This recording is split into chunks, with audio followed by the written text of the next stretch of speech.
Hey, Detroit, it's your girl Tina with Spectacle Society. And I am really excited because today I get to introduce you to Brandon Snyder of Detroit Action. Brandon, thank you so much for joining us today. Oh, thanks for having me. This has been really cool. I really appreciate the support and the opportunity to to have our work and works of other organizations be uplifted over this time. So really appreciate you all. Oh, absolutely. So excited to do it. Love to be able to bring some notice and some special love to all these organizations that do amazing things for our city and our community. So I wanted to know if you could tell us a little bit about Detroit Action. Yeah, so Detroit Action is a grassroots community-based organization building power for working class, Black and Brown Detroiters here in the city, but also in Metro Detroit. And so when we think of the work that we do, it's about creating power, being able to the ability to do, giving folks agency around issues around jobs, housing, criminal justice reform, public education, and democracy. And so we identify, develop, and train, directly impacted people in our community to be leaders, not just activists, but to be strategists, to be leaders on the issues that matter to them, and help work together to change the things that matter most through both the political, but also the legislative arms. And so we do that again, just through getting people to be able to share stories, build community, and learn about the roles of the civic, the civic arena, one person at a time, and through the issue, again, through the issues that matter most to them. Ah, that's amazing. And it's so important because there tends to be on different levels some apathy around what happens politically, and those pieces are really key to how we live our lives and what happens in our lives, right? So it's really important to be able to reach the community, reach working class Detroiters, reach all of us, and be able to help us navigate some of that, right? And not just navigate, but lead hopefully through that. So that's amazing. So can you tell me a little bit about how Detroit Action impacts the lives of Detroiters? Yeah, so our work is about again identifying and trying to develop people to be leaders in our community and people to be leaders on the things that matter most to them. And so far too often, you may be a person who is in our community, going about your 9 to 5, your daily life, and the things that are happening, you believe are just happening to you. And what we try to do is peel back that onion a bit to talk about how these things are systemic, and they're a part of a larger system of oppression, a larger system of power, and our solution to it is to build agency for people who look like you or I, and to be able to develop their skill sets to lead on that. So that means getting folks to be able to share their stories. So again, the I got into this work as a working class Detroiter, about 14 years ago when I was in college, and I got arrested. And when I got arrested while I was at the University of Michigan, I had one of my professors, talk to me about this idea of what are we doing to not just you know to protect the status quo, or what are you doing just not to just give people a helping hand, but how are we making sure that the systems that impact people or that are harming folks never happen to anyone else again. And so thinking through that, really not only change my perspective on policy and politics, but also on like how do we ensure that the systems that exist aren't harming folks, or aren't just being perpetuated. And so for us, we think about our work as doing exactly that, making sure that people not only are able to tell their stories, but are able to move from being victims to being victors, and and really being able to capture the work. So one really good example of that, of how we're working to impact folks, is when we think about our housing justice work. We're talking to people who are directly impacted, people who are tenants, people who are renters, many of whom are low income, maybe maybe are in between jobs because of the pandemic and because of the change in the economy. And we've worked with them to talk about what are the needs of how do we protect tenants in this particular moment. And so we worked with our member leaders that we were finding from having conversations on the doors and having tons and tons of conversations in the community, working with those folks and building a coalition of other housing advocates around the city, and we were able to pass the right to counsel ordinance back in May, which protects low income tenants in landlord tenant fights, making sure that they are able to have legal support, when they have those and are able to have access to legal support, I should say, when they're when they have those landlord tenant disputes that happen. And so it's thinking about, our housing courts, our landlord tenant courts, many, this past year in 2021 and in 2020, we had about 30,000, even before the pandemic, we had about 30,000 evictions a year here in the city of Detroit. And so what we need to, what we're doing is being able to not just equip folks with, lawyers, but how are we stopping the tide of evictions, and how are we making sure that we're keeping families in their homes and creating solutions to build strong neighborhoods. Yeah, that's incredible. 30,000 is a massive number. My God. And that was even before the pandemic? Even before the pandemic, yep. Crazy. So that's amazing. So we're not only, talking about reaching out and helping, but you're affecting change that helps everyday lives of Detroiters, which is incredible. So speaking of the pandemic, obviously that was one portion of it. How has that kind of affected what you guys have done on other scales as well? Organizing is traditionally in person. So, as I come up as a baby organizer, knocking doors and making calls at, in church basements, and bringing people to, having community meetings. And, that tradition exists. But during the pandemic, what we had to do was sort of pause that in-person sort of opportunity for folks to be engaged and, try and do as much as we could, both digitally, through our social media, through text message, over the phones, over Zoom, you name it, because of just the worry of infection.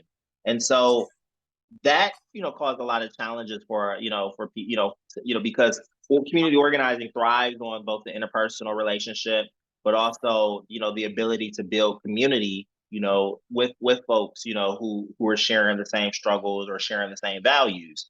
And so we've had to, adapt to try and build community online, so via Facebook, via our social media, via, all of these sort of random apps like Discord and things where you're trying to build, communities, people to gather, doing a lot of that work. But then when you think about like our strategy internally, like we've been a campaign and issue advocacy organization, that's at the heart and soul of our work. But with 2020, we had to sort of adapt and think about how are we engaging people who are, who are out of work because of the pandemic. How are we engaging people on the issues, and meeting them where they're particularly at in the moment, And so what we did was shift our focus to thinking about mutual aid and using mutual aid and service as a strategy. So throughout the pandemic, we did unemployment access. So we were helping people, apply for unemployment, folks who were laid off. And then we were using that team of people who were engaged, who were interested in learning more about Detroit Action. They were the basis of our unemployment and our jobs campaign. So working around like, how do we, do unemployment reform here in the state? We're one of the states that has a 26-week period of unemployment benefits, where many of the states, are 52 weeks, especially post-pandemic. So working with folks around mutual aid for that. We had long done ID and birth record access as a part of our sort of service offerings. But what we found was that because of the pandemic, because of, the need for people to change schools, because of the need to access benefits, the need for ID and birth record access has shot up. And so we continue to do that program and work with, our partners at, at a number of, housing organizations to provide folks, ID and birth records. And then, finally, one of the things that we did, during the pandemic was just, some direct service work around mutual aid. So we had partners like at Merrill, the restaurant, and a number of folks, actually just create food baskets for some of our folks who are the hardest hit.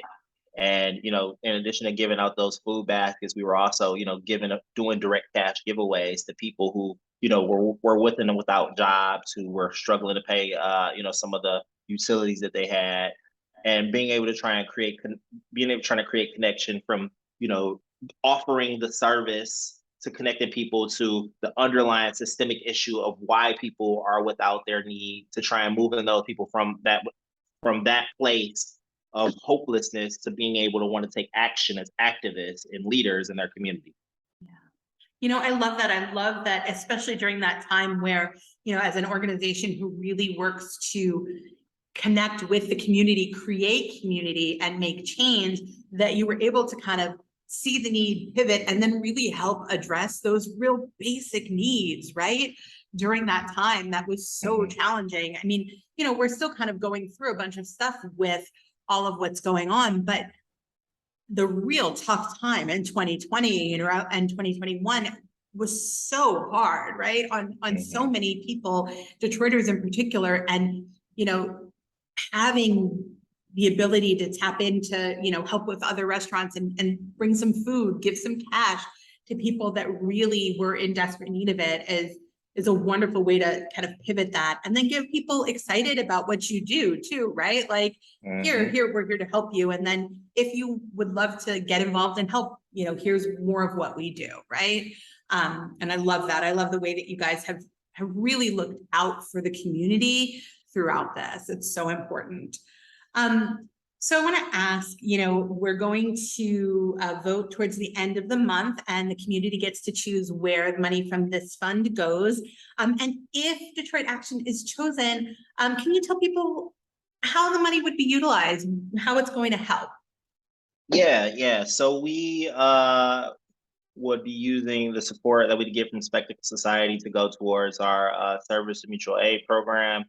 So that is our fully nonpartisan outreach work, which is centered around providing folks services, making sure people are registered to vote with those services, and at the end of the day, connecting people to the issues that matter again to them. So people come in for housing support because of around property taxes.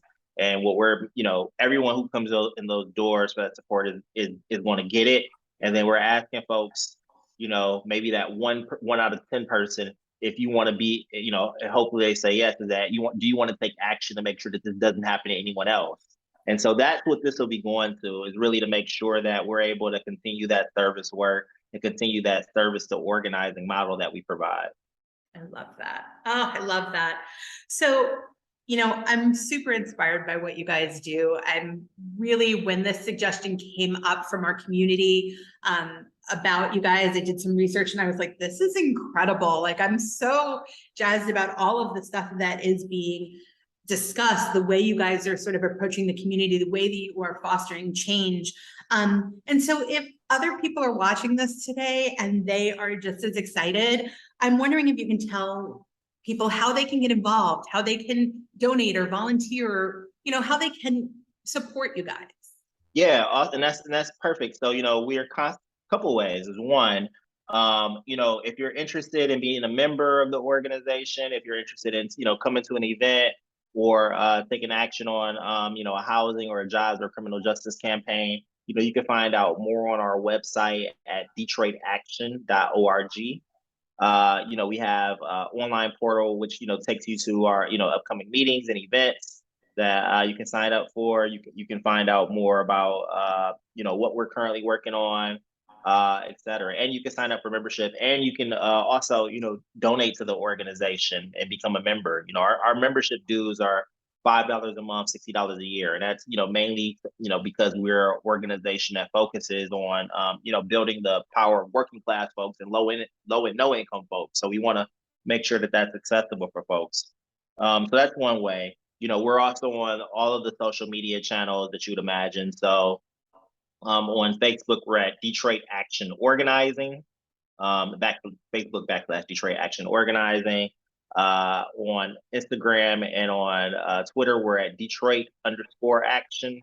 And those are the best places to find out more and learn more about the organization. And if you're if you're interested in more, or there are other unique ways that you want to be able to give and support or be involved, maybe you're a small business partner. We have a coalition of small businesses that we're working with on social justice work. You can learn more about, other ways that you can maybe help and provide your time, talent, or treasure.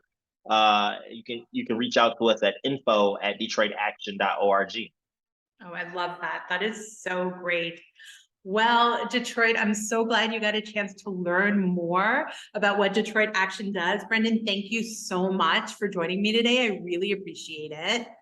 Awesome. Thanks so much, Tina. Thanks so much to you all who are voting and who help make sure that we were part of this selection. Absolutely. They're so great. And for you community members, don't forget to go visit detroitaction.org and then go ahead to their social media channels, go follow them. You'll learn more about what they do on a daily basis. And I bet you'll be inspired. There's so much there to get excited about.